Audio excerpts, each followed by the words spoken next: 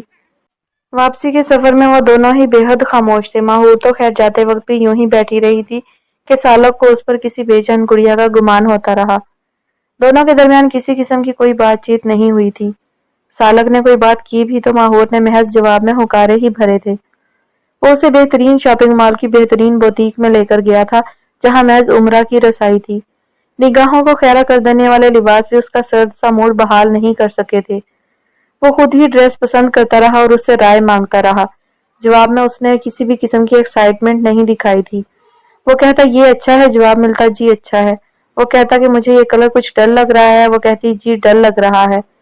کیا یار یہ کیا بات ہوئی بھلا؟ وہ الجھ کر رہ گیا تھا۔ وہ نہ جانے کیوں تذبذب کا شکار ہو گیا تھا۔ آخر کب تک وہ اس بات کو فطری حیا پر محمول کرتا؟ رویے میں جھجک ہونے اور کھنچاؤ ہونے میں وہ بخوبی فرق کر پا رہا تھا۔ آج کل وہ خود جس قدر خوش رہنے لگا تھا، اس کا دل کرتا تھا کہ اپنے جذبات کو وہ ماہور سے شیئر کرے، اپنی شدتیں اور زور آور چاہتوں کی وپتا کہہ ڈالے، مگر ہر بار وہ ماہور کا سرد و سپاٹ رویہ محسوس کر کے سنبھل جاتا۔ وہ بزنس کی دنیا کا جانا مانا نام تھا، کروڑوں کی ڈیلز کرتا تھا، دن بھر میں ہزاروں افراد سے ملاقات کرتا تھا۔ چہرے پڑھنا اس نے کافی کم عمری میں ہی سیکھ لیا تھا۔ وہ ماہور کو مارجن دیتا تھا کیونکہ وہ ابرش کی دوست بھی تھی اور اس کی کمپنی کی امپلائی بھی۔ یقیناً وہ ابرش کی اس کے لیے پسندیدگی سے ناواقف نہیں ہوگی۔ وہ نہیں جانتا تھا کہ ابرش نے اپنے اور اس کے تعلق کے خاتمے کے اسباب کیا بتائے ہیں۔ اگر ماہور کے دل میں ان کے حوالے سے کوئی ملال تھا تو اس کو ختم ہونے میں وقت درکار تھا۔ وہ ہو نہ ہو اس کی جانب سے تحفظات کا شکار تھی۔ اف، پریشان کن سوچوں کا انبار تھا جو یکدم اس کے دماغ پر لد گیا تھا۔ اس نے جلد بازی سے کام لیا تھا، اسے پہلے ماہور کا اعتماد جیتنا چاہیے تھا۔ اس طرح سے تو وہ اپنی زندگی کے اتنے اہم موقع کو انجوائے ہی نہیں کر سکے گی۔ اس کے پورے وجود میں بے چینی سرایت کر گئی تھی۔ وہ کنکیوں سے ماہور کے نیم رخ کو دیکھتا کچھ کہنے کے لیے الفاظ جمع کر رہا تھا، مگر اسے سرا تلاش کرنا مشکل ہو رہا تھا۔ کہاں سے شروع کرے اور کیا کہے کہ بیچ پینڈولم کی مانند جھولنے میں ہی ماہور کا گھر آ گیا تھا۔ اس نے کوفت سے گاڑی روک کر سٹیئرنگ پر ہلکا سا ہاتھ مارا۔ ماہور دروازہ کھول کر اترنے لگی تو وہ بولا، ماہور پلیز، مجھے آپ سے کچھ کہنا ہے، کیا میں آج رات آپ کو کال کر سکتا ہوں؟ ہرگز نہیں، وہ یکدم تڑک کر بولی، پھر ذرا سنبھل کر لہجہ قدرے درست کیا۔ مجھے فون پر بات کرنا نہیں پسند، اس سے غلط فہمیاں جنم لیتی ہیں۔ آپ کو جو کہنا ہے ابھی کہہ لیجئے، میں سن رہی ہوں۔ وہ اس کی جانب دیکھتی ہماتن گوش تھی۔ اس کے غلط فہمیاں کہنے نے اسے اندر ہی اندر شرمندہ سا کر دیا۔ ابرش کا رویا رویا اور بجھا ہوا سفید چہرہ نہ جانے کیوں نظر میں گھوم گیا۔ وہ ایکچولی مجھے پوچھنا تھا کہ اس آدمی نے آپ کو دوبارہ پریشان تو نہیں کیا؟ شٹ یار، حد ہو گئی، ایک لڑکی نے تمہیں کن حالوں میں پہنچا دیا ہے سالک پاشا کہ تم جو کبھی کچھ کہتے ہچکچاتے نہیں تھے، آج لفظ زبان کی نوک پر آ کر نہیں دے رہے۔ جی نہیں، پیسے نے اس کا منہ بند کر دیا تھا، وہ دوبارہ نہیں آیا۔ آج کل پیسے سے کیا نہیں ہو جاتا۔ وہ سامنے ونڈو اسکرین کو دیکھتی تنزن بولی، خیر مجھے رجسٹری کے پیپرز کے لیے آپ کا شکریہ ضرور ادا کرنا تھا۔ میں نہیں جانتی کہ یہ آپ کے پاس کہاں سے آئے، مگر ان کی واپسی مجھ پر اور میرے گھر والوں پر احسان ضرور ہے۔ وہ اب نظریں اپنی جھولی میں پڑے ہاتھوں پر گاڑے ہوئے تھی۔ ایک بات اور کہنی تھی آپ سے، میرے بہن بھائی آپ کے بنگلے میں شفٹ ہونے کے لیے راضی نہیں ہے۔ پلیز آپ سے ریکویسٹ ہے کہ آپ امی کو خود کہہ کر انہیں میرے بہن بھائیوں کو مزید فورس کرنے سے منع کر دیجئے پلیز۔ وہ اپنے گھر کو چھوڑنا نہیں چاہتے۔ چلتی ہوں، آپ کا شکریہ ایک بار پھر ان پیپرز کے لیے۔ اللہ حافظ۔ وہ اس کی گاڑی سے اتر کر یوں بھاگی تھی کہ سالک کو محسوس ہوا جیسے وہ کب سے اس کے پاس اندیکھی زنجیر میں جکڑی تھی۔ کڑیاں تو اس کے پاس بھی تھی مگر وہ انہیں جوڑنے کی صحیح نہیں کر رہا تھا، محض جمع کر رہا تھا۔ اسے لگنے لگا تھا کہ اب وقت آ گیا ہے کہ ان تمام کڑیوں کو مربوط شکل دے دی جائے۔ آئینوں کے درمیان کھڑے ہو کر بھی وہ اپنے عکس کو جھٹلا رہا تھا، مگر آخر کب تک؟ کئی دنوں سے نگاہوں کے سامنے بہت سی شبیہیں ابھر ابھر کر مٹ رہی تھی اور وہ ہر بار ذہن جھٹک دیتا تھا، محض خود کو سب اچھا ہے کا یقین دلانے کے لیے۔ وہ بے ایمان تھا نہ خائن، مگر اپنے دل میں ماہور کے لیے موجود بے تحاشا محبت کے ہاتھوں مجبور ضرور تھا، اور اسی کے ہاتھوں سے مات ہونے کا یقینی خدشہ تھا۔ ایک اعصاب شکن سانس خارج کرتے ہوئے اس نے گاڑی واپسی کے راستے پر موڑ دی تھی۔